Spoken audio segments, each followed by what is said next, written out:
Hello guys, welcome to CloudRaga. So in previous video, we talked about how to perform CRUD operations with Hibernate, and these were some simple methods which you can just use them without writing any single SQL query. Okay, that was done. Now today's video we will talk about some kind of scenarios where we have some object types of properties. So if you see, this was taken from previous classes. So what we have here, int type field, again one int type, then string, and then int again. So these are some kind of primitives and one string type variable. What if we have object types like here?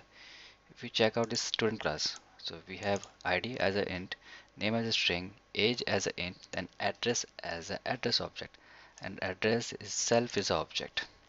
So how to connect these two things together so we can persist these objects in one entity?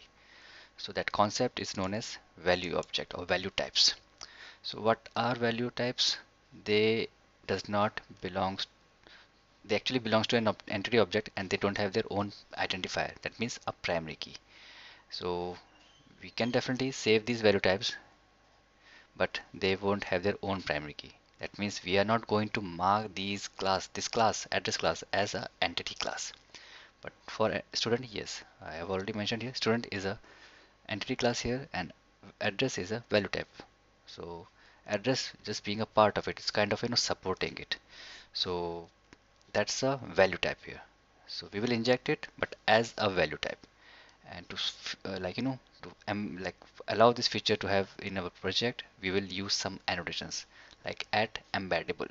So next video we'll talk about that, how to perform this through code and see what's the impact of it. Thanks for watching this video guys. Let's meet in the next video. Bye bye.